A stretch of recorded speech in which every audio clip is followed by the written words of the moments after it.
जय मोहयाल। पिछले वीडियो में हमने आपको वादा किया था कि हम जनरल मोहयाल सभा, जो हमारी राष्ट्रीय बिरादरी की संस्था है, उसके बारे में डिटेल्स आपको और देंगे और वास्तविक स्थिति इस समय क्या चल रही है उसके बारे में अपडेट्स देंगे। पिछले वीडियो में हमने जो है वो जो आने वाले प्रोग्राम्स हैं उनके बारे में भी आपको बताया था।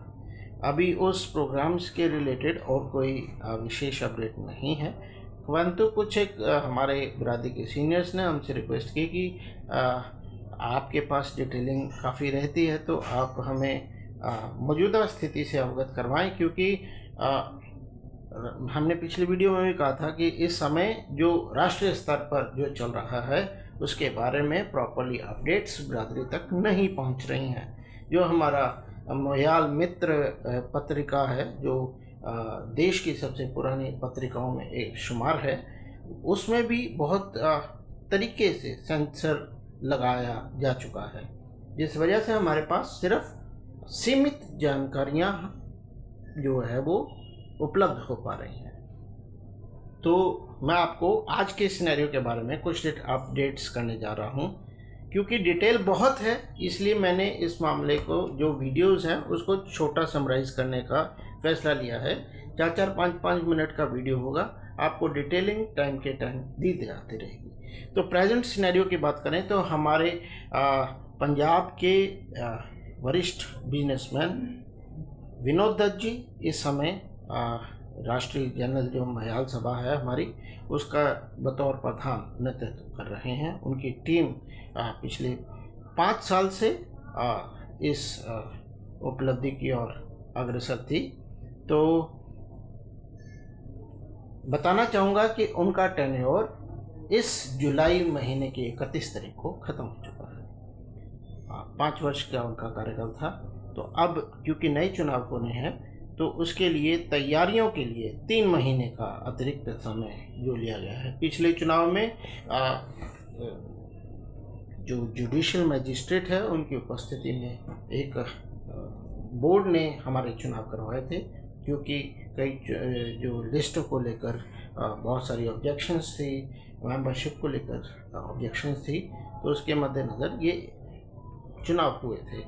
तो अभी 3 महीने के ये ग्रांट पीरियड चल रहा है, तो उम्मीद है अगस्त चल रहा है, इस साल के अंत तक हमें नए प्रधान मिलेंगे।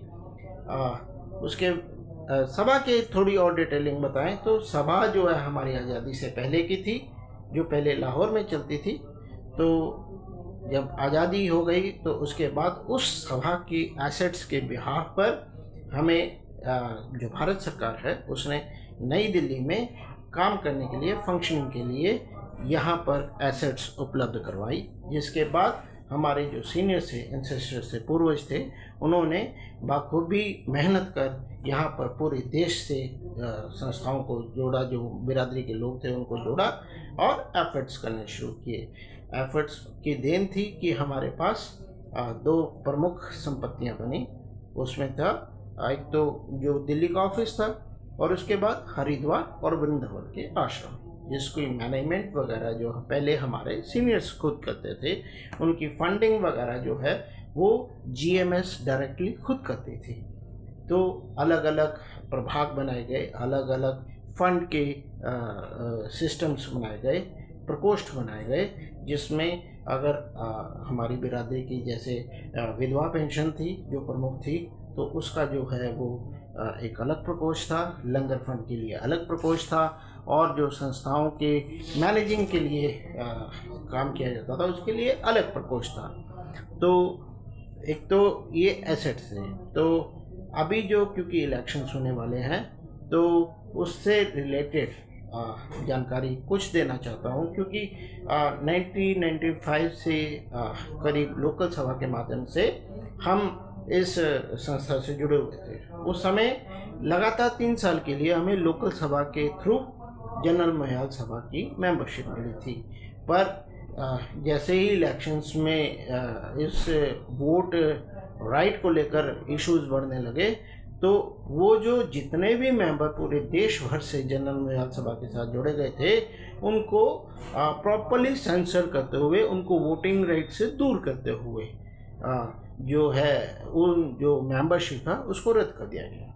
उसके बाद प्रॉपरली पूरे प्लान तरीके से जो एक इसकी रजिस्ट्रेशन है, फीस होती है लाइफ टाइम मेंबरशिप के लिए, मोयाल मित्र पत्रिका के लिए भी होती थी, और जनरल मोयाल सभा की जो लाइफ टाइम मेंबरशिप है उसके लिए होती थी। लाइफ टाइम मेंबरशिप वाला एनरोल्ड था कि वो इस इलेक्शन में भाग ले सकता था, परंतु पिछले 5 साल से, या यूं कहें कि पिछले 10 साल से जो ये नया प्रोसेस शुरू हुआ, उसके तहत पूरी प्लान तरीके से लाइफ टाइम जो है मेंबरशिप है उसकी फ़ीस इतनी बढ़ाई गई कि एक आम आदमी की अप्रोच से वो दूर हो गई, और आज ये 5100 रुपये के करीब बैठती है, और जहाँ तक मुझे लगता है कि इसको 11,000 रुपये करने की भी तैयारी हो सकती है, और वोटिंग राइट सिर्फ उसी को होंगे जो कि 11,000 रुपये उनको पे करेगा। और इस सिर्फ पैसे की बात नहीं है, मेंबरशिप भी बड़ी सेलेक्टिव दी जा रही है। जो इस समय जो काबिज ग्रुप हैं, जो इस समय रूल्ड ग्रुप हैं, उनकी ओर से सिर्फ उन लोगों को ही मेंबरशिप दी जाती है जिनको वहाँ के जो लोकल रिप्रेजेंटेटिव्स हैं सभाओं के, वो अनुमोदित करते हैं, या जिनकी डायरेक्ट अप्रोच इतनी सॉलिड होती है कि उन्हें लगता है कि ये हमारे फेवर में जाने वाले हैं, उनको ही मेंबरशिप दी जा रही है। इसलिए जो लोग प्रमुख मुद्दे उठाते हैं, जो बिरादरी हित की बात की जाती है, उन्हें किसी ना किसी रूप से दबाने की कोशिश इस समय जनरल महिला सभा में चल रही है। कारण ये कि वहाँ पर जो लोकल सभाएं हैं, उन्हीं के चुने हुए प्रतिनिधि जीएमएस की मेन प्रतिनिधि संस्था में बातचीत करने के लिए और सभी फैसले लेने के लिए अधिकृत किए गए हैं। तो ये इस समय की मौजूदा स्थिति है। बेसिकली फ़र्क ये है कि जो संस्थाएं पहले ये संख्या तकरीबन 40 से 45 संस्थाओं की होती थी, जो लोकल सभाएं थी और जीएमएस के साथ डायरेक्टली एसोसिएटेड थी।